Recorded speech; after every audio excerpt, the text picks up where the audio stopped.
दो एपिसोड की स्टार्टिंग में कबूटा अपने चेहरे को ढक लेता है ताकि इटाची उस पर गेनाजुत्सु ना कर पाए और वो अपने सांपों से उन दोनों पर अटैक करने लगता है। तभी इटाची अपना सुसानु बनाकर उसके सांपों को पकड़ लेता है और सांस के उन्हें काट देता है। तो इटाची कहता है, ज्यादा गुस्सा मत करो, सांस के ध्यान रखना, हमें उसे मारना नहीं है। फिर इटाची उसे पकड़कर आगे खींचता है और सांस के उसके चेहरे पर से कपड़े को हटा देता है। लेकिन हम देखते हैं वहां पर काबू तो नहीं था, उसकी जगह पर कुछ सांप आ चुके थे। फिर वो सांप वहां से भागने लगते हैं तो सास के अपनी तलवार फेंक कर मारता है, लेकिन वो उसके अटैक से बच जाते हैं। फिर सास के कहता है, तुमने औरों चीमारों की पावर्स ले ली, लेकिन तुम अब भी कुछ नहीं हो। फिर क्या बूटू कहता है सास के, तुमने मुझे कुछ ज्यादा ही हल्के में ले लिया, लेकिन एक बात तुमने सही कही, मैं लॉर्ड औरोंची मारू के मुकाबले कुछ भी नहीं हूं।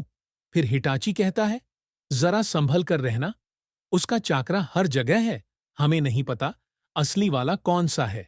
और तभी हम देखते हैं उसके हाथ में जो सांप वो पिघल जाते हैं। तो काबुडो कहता है, ये एक ऐसी टेक्निक है जिसमें तुम अपने फ्लैश को मेल्ट करके उसे ट्रांसफॉर्म कर सकते हो। मैंने रिसर्च की और होजो की क्लैन की फ्लैश ट्रांसफॉर्मिंग एबिलिटी को इसके साथ मिला दिया। तुम्हें पता है मैं किसके बारे में बात कर रहा हूं? वो इंसान से पानी में बदल सकता है और दोबारा से शान बन सकता है। और हां, इसी के साथ मैंने एक लड़की के ऊपर भी रिसर्च की जिससे मैंने हीलिंग टेक्निक भी सीख ली, और तुम उसे भी जानते हो। उसका नाम है कारिन, जो कि उजुमा की क्लैन से है। फिर सास के पूछता है, क्या कारिन उजुमा की क्लैन से है? तो काबुटो कहता है, हाँ, तुमने सही कहा।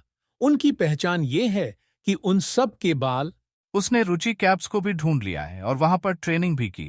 रुचि कैप से एक माउंट मियोबोकू जैसी जगह है जहां पर व्हाइट स्नेक्स ने काबूटो की ट्रेनिंग करवाई, एकदम नारुतो के जैसे। फिर काबूटो एक सांप के अंदर से बाहर आने लगता है तो सास्के देखकर अपने सुशानु के एरो से उस पर अटैक कर देता है, लेकिन काबूटो उसके अटैक कर देता है, लेकिन काबूटो उसके अटैक से बच जाता है।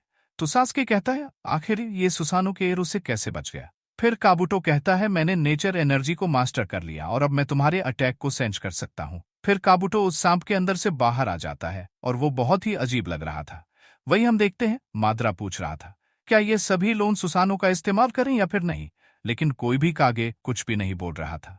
तो माद्रा सबका सुसानो एक्टिवेट कर देता है। फिर सभी कागे उनसे लड़ने के लिए चले जाते हैं। वहीं काबूडो एक सांप से अटैक करता है और वो सांप एक बोल में बदल जाता है। तभी वहां पर बहुत तेज रोशनी हो जाती है और एक अजीब सी आवाज आने लगती है, जिसकी वजह से उन दोनों को कुछ भी सुनाई नहीं दे रहा था। सास्के का सुसानो फिर धीरे धीरे गायब हो रहा था, तो इसी का फायदा उठाकर काबूटो सास्के पर अटैक कर देता है, लेकिन तभी हिटाची सास्के को बचा लेता है। काबूटो का जुत्सु खत्म हो जाता है तो सास्के उस पर लाइटनिंग ब्लेड से अटैक करता है, लेकिन काबूटो छत पर चिपक जाता है। बुड्डो कहता है, दो लोगों की टीम जो एक दूसरे से नफरत करते हैं, क्या तुम्हें लगता है तुम मुझे हरा पाओगे? और तुम्हारा भाई बहुत झूठ बोलता है, इसीलिए तुम उसके बारे में कुछ भी नहीं जानते हो। तुम दोनों एक दूसरे पर कभी भरोसा नहीं कर पाओगे। फिर इटाची कहता है, सास्के क्या तुम्हें याद है जब मैं तुम्हें एक मिशन पर लेकर गया था उस जंगली सुअर को मारने के लिए? हम एक फ्लैशबैक देखते हैं जब हिटाची एक मिशन पर उस जंगली सुअर को मारने के लिए जा रहा था, तो सास्के भी उसके साथ जाने लगता है, लेकिन हिटाची उसे मना कर देता है और वहां से अकेले ही चला जाता है।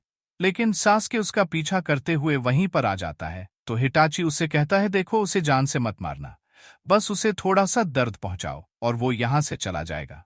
फिर सास्के उसकी पूंछ पर निशाना लगाता है और इटाची अपनी कुनाई फेंक कर मारता है। रिसेंट में भी वो दोनों ऐसा ही करते हैं। सास्के काबूतों पर निशाना लगाता है और इटाची उस पर